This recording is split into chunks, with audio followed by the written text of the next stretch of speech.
Hi guys, welcome back to my channel and welcome if you're new. I'm Nika and today I'm going to be talking about all the books I am looking forward to reading in the month of July.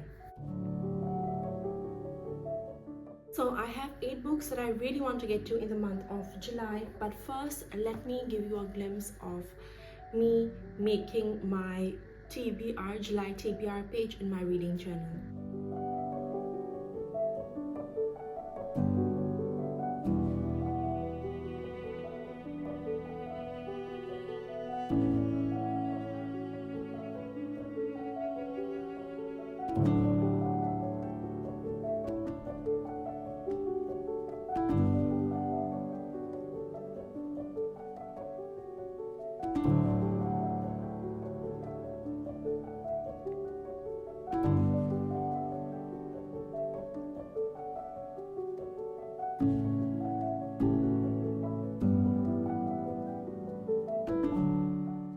So this is what I came up with.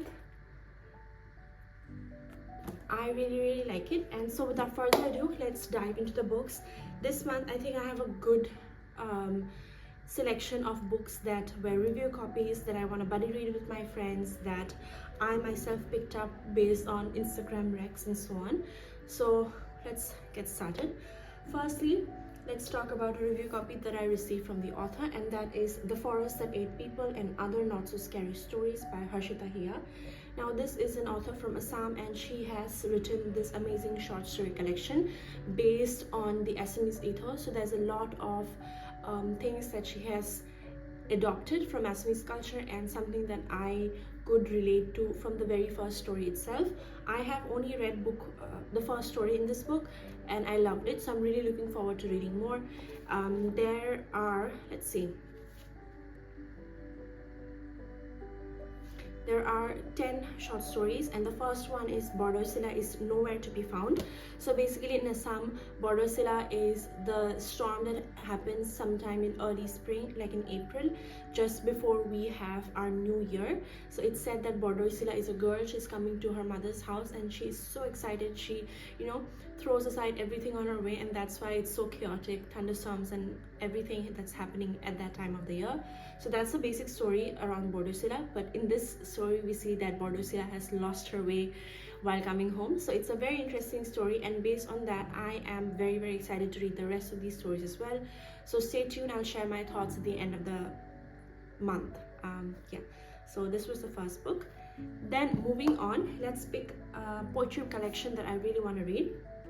So this is Save Me an Orange by Haley Grace. Now I first came across a reel on Instagram wherein I think the poet was reciting one of her poems. These are very modern day poems without any metric or rhymes as far as I understand, and sometimes it's really interesting to read this. I am excited to read it and let you know what I feel. There's a short poem here that I think will serve as a synopsis, but here it goes.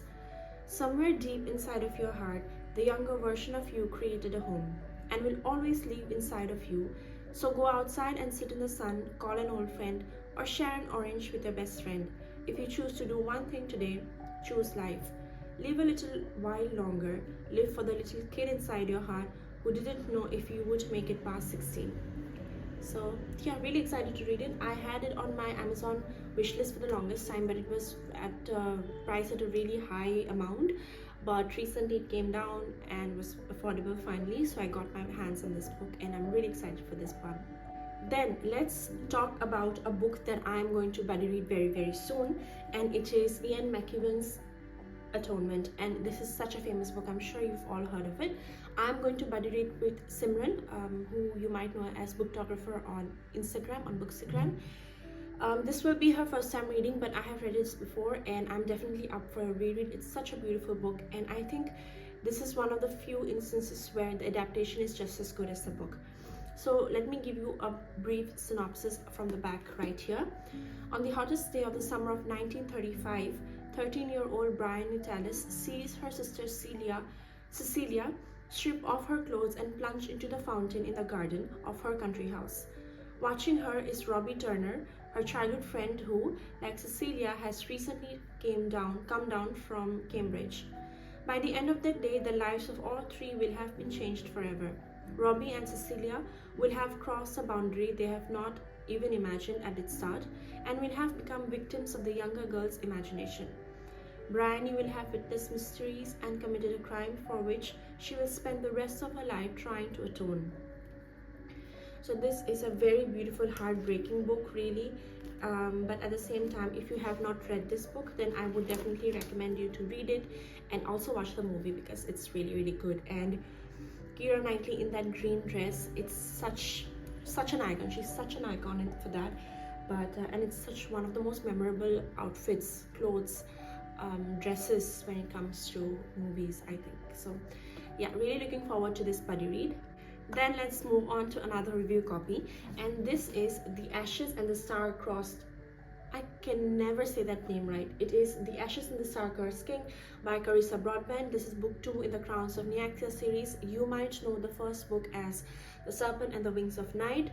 This series is basically like, it has been called Vampire Diaries and a mix of Hunger Games, but the basic gist is that we have Oriah. She is the human adopted daughter of the vampire king of their kingdom, basically, and she is of course physically weak compared to the rest of the vampires. Now, if she has to be equal with the rest of them and give justice as to her father, basically, because he's so powerful but she's just a human, she has to take part in the Kejari, which is tournament, you know, wherein the winner gets to have any boon from Nyaxia, who is the goddess of night, I think, and they're like vampires' patron goddess, I think, something like that. So she takes part in that contest, in that fight to death tournament, and the story starts from there. This is book 2. I do not think I can tell you much about this without giving you a spoiler, but that said, I really enjoyed book 1. It's a fun romantasy series. I think this is going to be more than one book, maybe more than 2 books maybe, but I really enjoyed that book, and I'm really hoping to read this one. Many thanks to Panmac for sending me this book. Really excited to read it, and I'll hopefully share my thoughts with you soon. It's quite big as well. Let's see.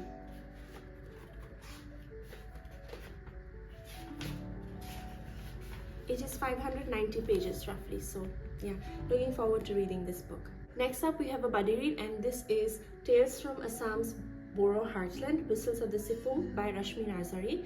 Now, I am going to be buddy reading this with my friend Gayatri, and we're going to do one story or one chapter every day, and I am really excited. By the way, this copy of mine is actually signed by the author, as you can see right here. So I'm really excited. Let me give you a brief synopsis. Old Ojhai has never loved anyone or anything more than his sifung, the flute.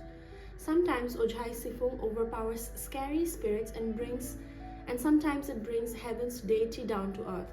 It cajoles the skies to rain, and it woos fire. It captivates reptiles just as its gentle lullaby soothes an unborn baby. It even helps an innocent youth see his dying mother and escape the clutches of the army.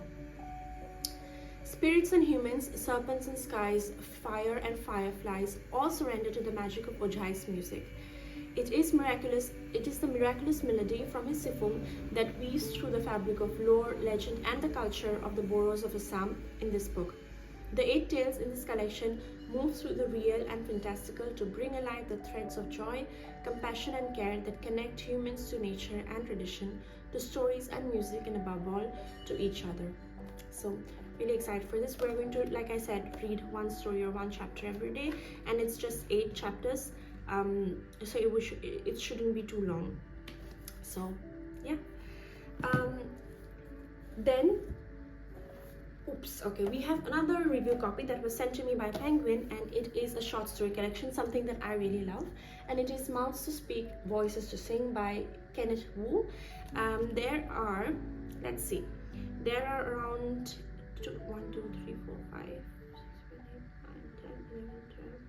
15. There are 15 short stories in this book, very short, and I'm really excited to read this book. Exploring our everyday human experiences against the backdrop of the wondrous and fantastic. A rich man's obsession with ancient Chinese jars leads him to a secret afterlife. A talking cricket reveals to the family the depths of their tragedy. A young girl maneuvers her way through an inundated world, but unlike her elders, does so with hope and without the burden of the past. A country teeters on the edge of doomsday under a cloud of sparrows. monsters disguised as men indulge in their desires with impossible creatures. From the everyday to the extraordinary, from the mundane to the magical, from domestic artificial intelligence to explosive spirits and horrific supernatural dimensions, here are stories that deal with human nature filtered through the lens of the strange and the speculative. So as you know, I love anything that's weird, strange, speculative, and so I decided to ask them for this review copy, and they so gladly sent it. So yeah, really looking forward to this book, and if you have read any of these, don't forget to let me know in the comments down below what you thought. We have two last books. Then again, we have to talk about another buddy read, and this time it is A Little Life by Nayanika. I am so late to this, I know, but I don't think I have ever been mentally prepared as I am right now. So I think it's time I pick up this book and give it a try and see how it goes. It was shortlisted for the Man Booker Prize in 2015 as well as for the US National Book Awards in 2015. And what can I say? I think it's about four friends and things that happen to them. It's going to be tragic, and I have heard people call it trauma porn, so I'm not sure, but I'm gonna give it a try and see how it goes. By the way, I'm going to be buddy reading this with Kajri, with Love Kaj, as you might know her on Instagram. So kinda excited, kinda worried about this, but we have to pick it up this month. So yeah, not a lot of pressure, but still quite a bit of pressure. But yeah, then moving on to the last book we have, it is a review copy that was sent to me by Zuban Publishers, and I'm so grateful to them. It is Riverside Stories, Writings from Assam by Nayanika. The editor is Nayanika, and I am so excited to read this book. I've actually started this book, but I don't want to give you any spoilers, so I will let you know my thoughts in the end of the video, in the end of the month, in a wrap-up video. But the brief synopsis is that this book has a collection of fiction, non-fiction, essays, poems, all of them surrounding the Assamese ethos, and written by so many amazing people from India. This collection of fiction, non-fiction, poetry and visual stories puts on record the experiences of the self, the very personal, within homes, in the environment, with politics, with disappointments, desires, hopes and memories for a future. So we're really excited. The women and trans people who have contributed to Riverside Stories come from this diversity, that is the diversity of Assam, and bring their stories of multiple experiences from Assam to the world. So I'm really excited. Like I said, I've just started it and it's going great. So I'll hopefully be sharing my thoughts soon with you. I'm also making a reading vlog for this book, so that will be up soon as well. And yeah, so those are all the books that I want to read in July, and I hope you had fun watching this video. If you did, don't forget to click on the thumbs up icon down below and subscribe if you haven't already. But yeah, lovely books. All right. So yeah, thanks so much for watching. I'll see you again in another video very soon. Until then, take care, and I love you all. Bye.